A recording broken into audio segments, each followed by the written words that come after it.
Welcome back. If you joined us for part one, I'm so glad you're here for part two. And if you're just jumping in, you may want to go back and start there. Either way, let's dive in. I really want to, outside of your experience and how you got there, I really want to shift us specifically to the topic that, again, I think a lot of people are curious about, and also maybe a little bit of they might be a little bit unsure of how to even approach it, and that's microdosing. And so many people have questions about this and feel so uncomfortable even asking questions. I think that's the really interesting part. When I started doing the podcast, one of the first people I wanted to talk to was you. And one of the first topics I wanted to kind of cover was microdosing. And not because I'm suggesting everybody should go out and microdose, but just because there are so many questions and misperceptions around it that I just think it's really important for us to be broaching these topics and looking at these. So I just want to say up front, this conversation is really about education, experience, and perspective. It's not about telling people to go out and do mushrooms or microdose, what they should or shouldn't do, but it's more about understanding what the work actually looks like in a real intentional setting. And so I kind of want to demystify it a little bit. So again, this is something a lot of people are curious about, but don't really fully understand. So at a very basic level, what is microdosing and what is it not? Sure. So first and foremost, it's a tool, right? And not every tool works for everybody. So just putting that out there as it's an option. Um, you know, so many of us were raised way back in the 80s when it was like, say no to drugs and all drugs are bad. And, as I've started to work with different medicines, as I've started to research different things, there are definitely some drugs that are not great for you, that are not, helpful. Psilocybin has been one to, you know, I think open up so many doorways. It is, you know, relatively safe for most people. Now, there are some medications, there are some situations where, I would recommend that you either have a more in-depth conversation with your doctor. But for most people, it is a safe plant medicine. It's a mushroom. It grows from the earth. It's pretty basic. But when you microdose, the whole point of it is to be subperceptual, which means you do not feel it. So that's hard because a lot of people will say like, "Oh, I microdosed and and this happened and I saw this." I'm like, "Well, then that's definitely not a microdose." Like if you are seeing any sort of visuals, if you're feeling any sort of way, that is not a microdose. It is, maybe a museum dose or a macrodose, but it is not a microdose. And so working with a subperceptual amount of this medicine has so many different benefits. And, they're doing more and more studies talking about the neural pathways in your brain. And I try to keep it very basic. I'm not a neuroscientist, but the easiest way I like to describe it, and, I've heard this from different podcasts from neuroscientists, is talking about how the default mode network in your brain is really kind of like your basic operating system. It's your thought patterns when you are not actively at task. So for many of us, that could be anxiety or depression, where in the background, we just have these things of like, I'm not good enough, I'm not doing enough, um, anything that just feels sort of negative. And if you think about it like sledding down a hill, the more you sled down without intention, the more you're going to pack down that same trail. And that's kind of like how your brain's working. And so when you think of microdosing and wanting something different and wanting to shift, you literally have to do something different with your body if you're sledding. So you go to the top of the hill. If you don't pay attention, you're going to go down that negative thought path again. If you do something different, you can turn into it and create a new path. And so I don't know all of the really deep science behind it. But if we can create new ways of thinking, and all of a sudden we're shifting from negative thought patterns to positive thought patterns, that alone sounds wonderful. Like, why would we not want to do more of that, to have more positive thoughts, to be more intentional about how we show up?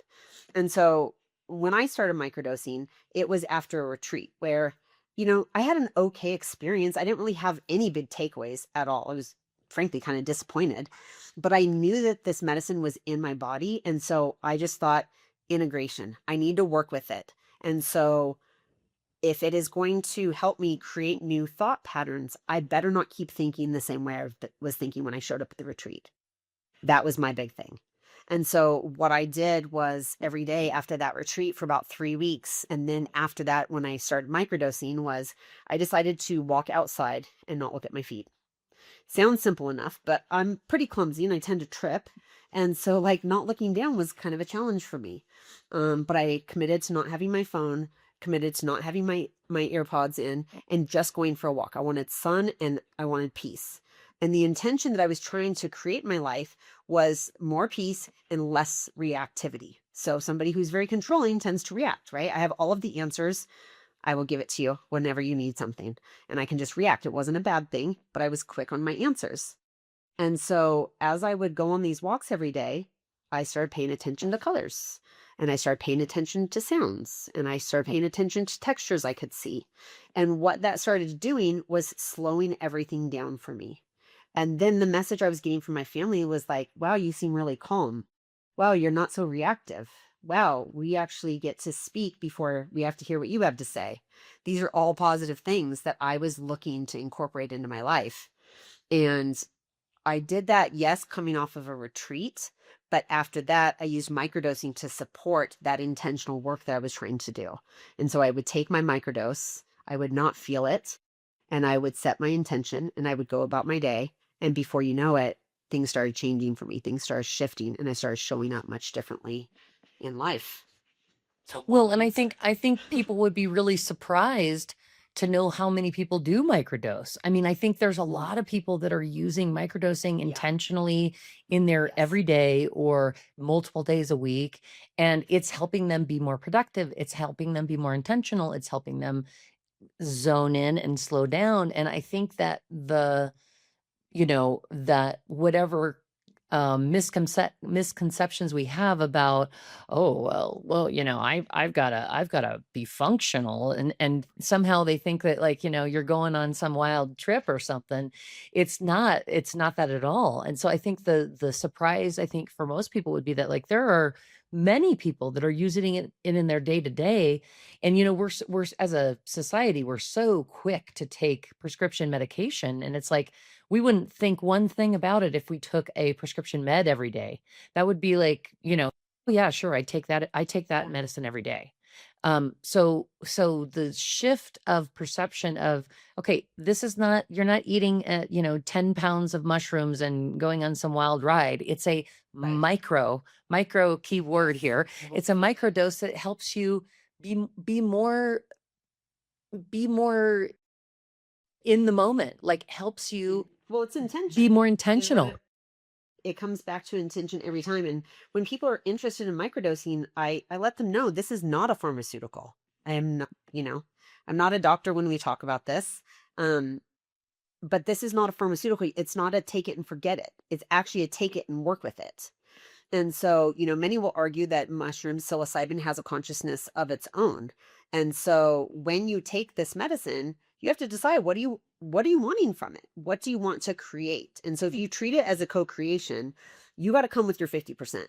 You got to come with this is what I want in my life. And then there has to be an action to it as well. You can't just say I want it. Like, I want $10 million. Let's pop that, microdose and let's go. No, but what is, if I want more peace in my life, can I give up 5 minutes to go stand in the grass in my front yard with my feet on the earth? I need to create 5 minutes of peace if I want more peace in my life. And so by pairing it with the microdose and then doing something intentional builds the habit. And that's what starts changing things in your body. That's what makes you start to feel differently. And that's the whole goal. You want to feel differently. But you're correct. It is subperceptual. You do not feel it at all. You can go about your daily business 100%. And you've, outside of the general microdosing, you just like what you're talking about, you've also worked with people in retreat settings who are going through real emotion and personal shifts and Yep. going through a lot of different things, maybe setting that bag down and walking around it. But what have you seen in people's healing journeys when microdosing is done intentionally and in the right environment? Well, I mean, like you said, I host retreats. And so having somebody come to a retreat first I find is beneficial because we're teaching more than just one tool. We're teaching more than just the psilocybin. We're teaching breath work. We're teaching somatic work. We're doing meditation and visualization. There's, some art components to it, and just many different things that you can pair toward your own well-being. And so teaching somebody how to intentionally work with psilocybin in a retreat setting, they're going to get a little bit more than a microdose because I want them to feel it in their body. I wish I had had a really small dose like that when I started. And instead, I got a very large dose and I didn't know what to do with it. It was like, this is just really weird. Um, and so teaching people how to feel it in their body, I think is super important because how are you going to teach them what subperceptual means if they don't know what it feels like? So there are some people, I would say most people that I work with have felt a slightly bigger dose so that they can describe what it feels like when it's in their body. And then that way, when we move them to microdosing, it's like, you don't want to feel that like on purpose. Does that make sense? Like we give them a Yeah, bigger no, dose so they know what it feels like. So that way, when they microdose, they know what it doesn't feel like. yeah, no, I think that's a really good point because I think also probably what some people might be afraid to ask or assume is that, oh, I'm going to go to this retreat and it's going to be this like huge dose and I'm going to be like, whoa, like, no, it's actually also still a small dose. And there are very specific intentional activities and pieces to that retreat that are designed to help you turn inward and be able to feel things differently and access those emotions that maybe you had been controlling out of the way, or maybe you had been just fully blocking off. And so I think that's a great point too, that it's not necessarily just like some crazy wild woohoo party. It's a small intentional dose, and then microdosing is even smaller than that. So when you're out of retreat setting and you're actually doing your day to day, you have some kind of reference point of Right. what this is, where it comes from, how it may feel, things that may trigger in you that are assisting you. I Right. think that's a really, really great point. Well, I think too, with like the retreat setting, it's not just come in and take this. We're doing hours worth of preparation, before the retreat itself, and then hours of preparation before you even take it at the retreat. And funny thing is at the end of any retreat, and I send out a survey, it's never the medicine ceremony that is everybody's favorite. It's always something else. It's always something else that led to that. And then the medicine was just a tool, but they all come for that. But because we teach so many different modalities and so many different tools, they can get what they need from that day. And then when they go to microdose, it's very intentional. Then it doesn't feel like, oh, I'm chasing something or I need to get back to that space so I can learn all of this stuff. It's not. It's very intentional and it's a small amount. And they can then pair that with something else that they've learned, whether it's going to take a walk, maybe it's journaling, maybe it's meditation, things that haven't worked for them in the past. And now when they pair microdosing with some of these other modalities, it from what I see, it almost amplifies what they're trying to do. Most people are coming for growth. Most people are coming for some sort of expansion, and they're not using those words. Many people are coming to rest and they don't even know it, that they've just been running so fast that they're looking to slow down. Um, so those are all of the different ways that we can help. It's just teaching these different modalities and then pair with microdosing to almost set it, it's kind of like setting it in your body, setting these new patterns. Well, and I love that it's also done in the right environment to where somebody that's like, whoa, I've never even thought of this, or I'd never take a minute for myself. And it's done in a safe, protected environment where somebody has, the knowledge of what's going on and has a real intentional format for how we're going from point A to point Z. It's not just, oh, hey, come over and we'll take some mushrooms and everything's going to be a wild time. I love that it's so intentional in the format and how you're guiding everybody to get there. It's a process, it's not just one Right. piece. I've heard too many like horror stories to tell you the truth. People will come to me and say, well, this was my experience in the past, or somebody else will say, I went on a retreat and this is what it was like. And, my goal is, safety first, um, as low a dose as we can possibly do. I have found that the more prepared we are, the less you need it. I'm a big believer in the more you work with this medicine, the less you need it. I have microdosing clients message me all the time saying, "Hey, I actually think I need to go down in dose because I've been working with it." And that's been my experience. The more you work with it, the less you need it. Again, it's just a tool. And Yeah. yeah, the And retreats themselves are very intentional, from I've told people no before. Like if it's not a good fit for them, it's not a good fit. And maybe I have a referral for them of something else or someone else that would be a better fit. But, for me, it's integrity above all things. And it's important for me that people feel safe, that the container is safe, that the other people that are coming together, that, everybody can work together in that space as a collective is hugely important.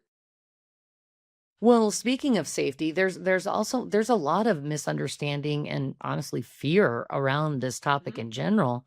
What do you wish people understood better about this work, especially when it comes to safety, intention, and integration? Is there something you wish people better understood? Um, I mean, I wish that, And or better understood about what you're doing, not only just in general about it, but right. also about what you're doing.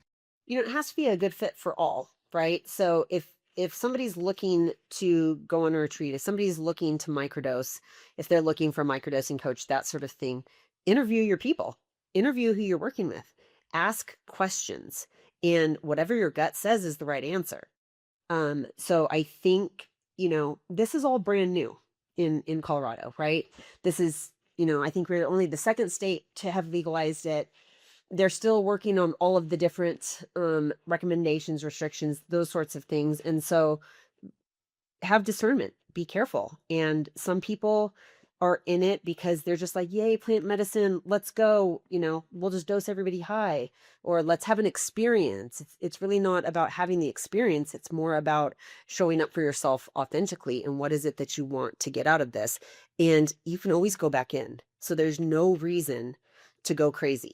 Like, go slow, test it, play with it, like have a relationship with this medicine.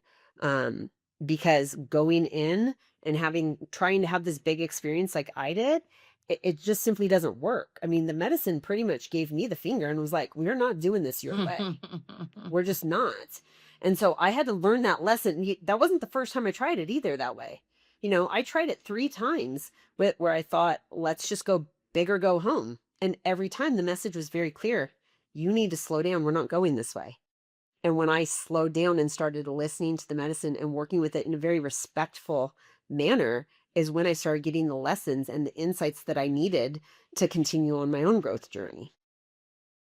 I wanna cover I wanna dive into all the things you're doing, all the things Jess is doing right now, and all of the things you've been building, but when we get to that, right before we get to that, I wanna ask you if there's anything that you would recommend for someone that is considering doing it and or, um, has maybe had a negative, experience? Like, are there any things that you think I know you said right, or talk to your potential clients and ask them through. But as far as being a client, as far as like me or Sally Joe being somebody that like, oh Right. gosh, I've never experienced this. What do I do? Do you have any advice for somebody Yeah. that is Well, I would say, what are your questions? Like, why are you wanting to try it? What are you hoping to get from it? And you don't have to have the answers. You just have to develop the questions. Like, do I know what I want? Okay, maybe you do, maybe you don't. Um, what is it that I'm trying to expand, heal, experience? Like, ask yourself the question so you can, kind of figure out what lane you're in. And then find somebody that you're, a provider that you can talk with and say, this is actually what I'm looking for. What is it that you provide? Because I'm very clear when I do discovery calls with people, like, this is what I provide. This is how I show up. And, I want it to be in alignment, but if it's not, like, this is the whole point, is having this call. But I went in with it with, I can't remember who I am. I got to change some major things in my life. Let's go. That's not enough. What is it that I wanted to change? What is it that I wanted to remember? What was getting in my way? What was I having resistance to? And maybe asking some of those questions so that way you can work together. When people come to me, if I have an idea of what it is that they're looking for, we can work on that pre-retreat, because the whole goal of having a guide is not to actually guide you anywhere. In fact, the less interference that they have, the better, because it is not my experience, it's your experience. So I'm there to keep you safe. I'm there to get you some water. I can walk you to the restroom door if you need to, but for the most part, it's your experience. And I often will tell people I don't answer questions when you're in this. I will rather probably just reflect your question back to you so that you can answer it. So, going back to your question is, what can people do? Ask question, what do you want? What are you looking for? What are you searching? So that way you can talk to a provider and see if you're in alignment and if it's a good step for you. I'd also ask to find out what kind of prep work they do. Don't just show up at a retreat. I love that because I think, asking questions is key and understanding who you're dealing with. And they should be Mhm. prepared to answer those questions. Like if it's Right. somebody legit and if they're doing some really great work, they should easily be able to answer any of the questions that you Yes. have without you feeling uncomfortable or without them being defensive. I think that's a really Yeah. great point. You're creating now let's get to what you're doing. You're creating these really intentional retreat spaces for women through Beyond Purpose journeys.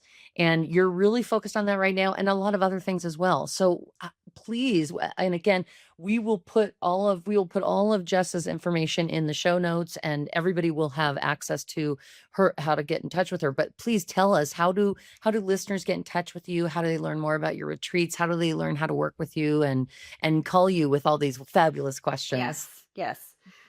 Well, I mean, social media or, just online at my website, Beyond Purpose Journeys. It's just, that's the handle, that's the website.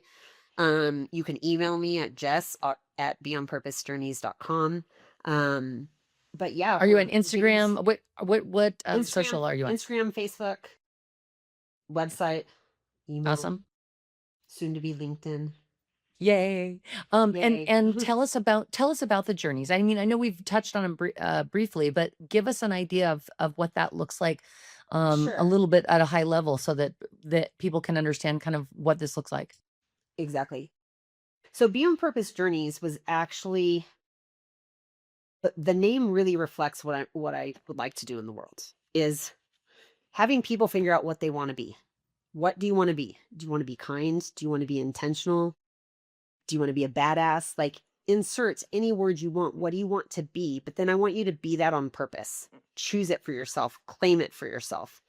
And as you do that, especially, women, my age, women that find themselves with kids, getting ready to leave the house, kind of not needing to be the mom role anymore, or maybe they've been in their career for so long and like they're kind of saying, what's next? Who am I? What?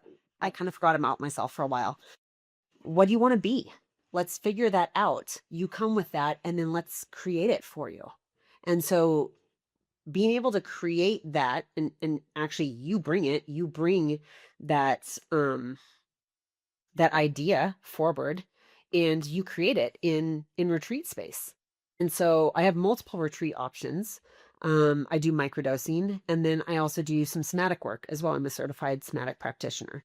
And so a lot of my somatic work is actually done in the retreat setting. And so, for the retreats, I have a 1-day retreat where you just come and you experience, and you are fine to drive by the end of the day. That we dose you very low, we time it just right, we make sure that you're fully out of the medicine for hours before you're allowed to leave. But we have a 1-day retreat where you just get to come and experience a few things.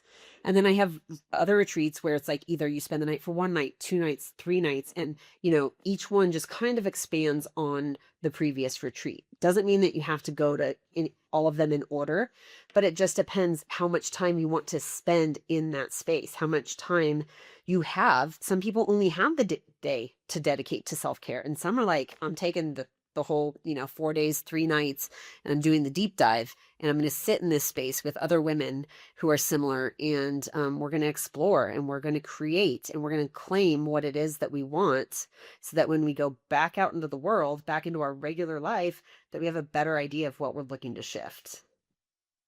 Awesome. And for those that are listening that don't know what somatic work is, can you give us like a high level explanation of that so they Yeah, understand like I try to just explain it as like kind of that mind body connection.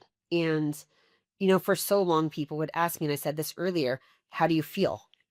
And my answer was like, I don't freaking know. Like, but when you start breaking things down and you get back into your body, you realize when you're uncomfortable, maybe your chest gets tight.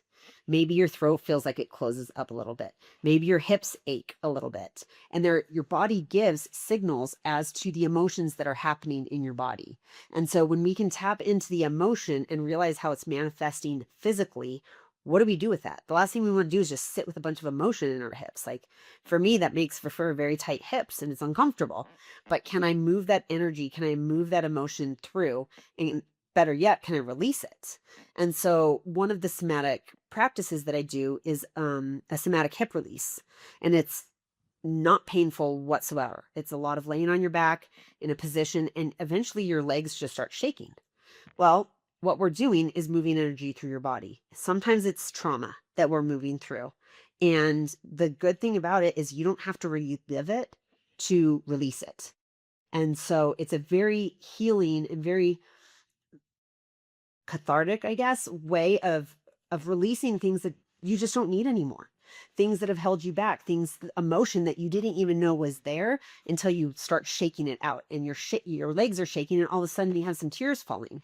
Not everybody has that experience, but for many, they realize they are shaking something out that they no longer need. It's very similar, like when you get upset about something, or you have a lot of adrenaline running through your body and you all of a sudden start shaking. The first thing you try to do is shut that off. Stop mhm. shaking, stop crying. No, like actually it's the opposite. Release as much as you can. Like if you can shake when you have that kind of energy and emotion running through your body, the more you can shake it out, the better. And so I just try to find different practices where you can move this emotion through your body so that you can feel better in your body, not so stiff, not so, choked up or pressure in certain areas. And is there a introductory process or some kind of discovery that you do when you are like if Sally Joe says, "Oh, that sounds cool. I'm gonna hit her up on her website. I'm gonna go check out her social media. Oh, that sounds cool. I want to do." Is there a process where when people contact you, how Everything's you Yeah, everything's a discovery call. So all over my Instagram, all over my website, it's like book a call. And so you can pick what type of call, or you can just pick a generic call, and we will talk about whatever it is that you're interested in, what you're looking for, what's working for you, what's not working for you, and talk about different options. If that's, if you're interested in a retreat, if you're interested in microdosing, if you're interested in somatic work, um, all of those are available. And it always starts with the conversation. I don't think I've never worked with, it's not even, I don't think I've never worked with anybody who has just shown up. That doesn't feel good to me. I want to know who you are. I want you to know who I am. I want this to be a very comfortable experience, regardless of how we work together, regardless of what program, we have to know each other. And so I always start off with a discovery call. I love that because I think it would be really easy to just say like, "Oh, here's a thing and here just sign up for it." And I love that about you because I think that's so important to how is somebody going to show up for a retreat? Is it a right fit? Do they need something different? I love that you're thorough enough to be doing that. Yeah, You it's the right thing to do. That's it. yeah, That's the answer. 100%. It's the right thing. You joked that you're kind of boring, and I I'm just don't totally think that is boring. true at all.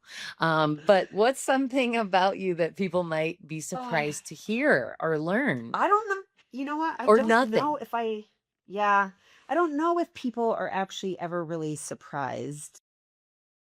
I don't know. I mean, you're probably going to have to ask some of my closest Yeah, friends. I'm gonna have to Um, do some deep I diving. think, you know, I don't think there's any, like, I don't have any big secrets. I don't have anything like, crazy stories of my youth. I mean, I think, I love that you are, hosting a psilocybin retreats and you find yourself boring. I find this absolutely yeah. hysterical and amazing. you know, So I think, like I said, Sally Joe would be thinking, "I don't think so. I don't think you're very yeah. boring. I think you're I mean, I I think think you're" people think I'm interesting, but when you ask, like, the worst question you could probably ever ask me is, what's a fun fact about you? I'm like, that's the first way to get me to walk out the door.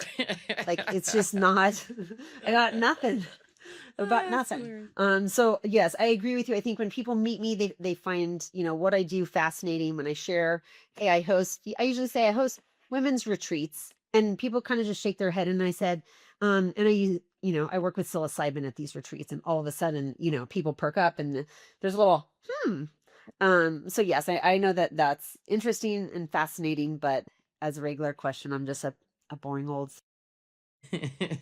whatever. Well, like I said, everyone, Jess's information will be in the show notes, so you don't have to memorize anything we've said. When you stop driving your car or stop going for that amazing walk outside without your shoes on when you're grounding, or if you get away from your computer desk and you want to look up the shows, we'll have all of that information in the show notes so you can find out all about Jess's Be on Purpose journeys. Last question. I always end this way. Our series with It's Not That Serious. We have a whip series called, or our whip series, which stands for Women in Power. And you are one of our amazing whips, and we'd love to celebrate you. But power can mean many things. So when you hear that phrase, what does being a whip actually mean to you today? I would think that that is just simply standing in your own authenticity. And, for me, that used to be the scariest thing I'd ever heard. And so being able to just own who I am, to be comfortable, to be confident, to love myself for that to me is the most powerful thing that I could be. Dropping titles and dropping roles and all of that and stripping all of that away. I left all of my power, so to say, of what I knew power to be at that point.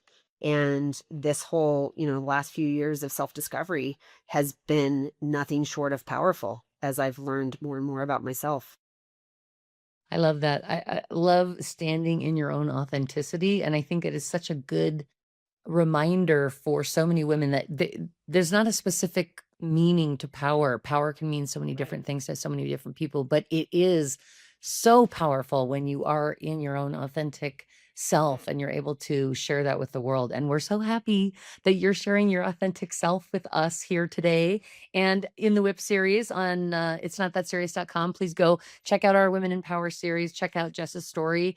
She's an outstanding human. We're so happy. Thank you so much for being on the show. Everybody go to the site, check out the stories, get some merch, be good to each other, and I will see you guys next time. Bye. That's a wrap on today's episode of Carrie, It's Not That Serious. If this conversation resonated, subscribe and share it with a whip, a woman in power in your life. You can find more conversations, more community, and all the fun INTS merch you love at itsnotthatserious.com. We're building something meaningful here, and I'm so glad you're a part of it. Until next time, remember, it's not that serious.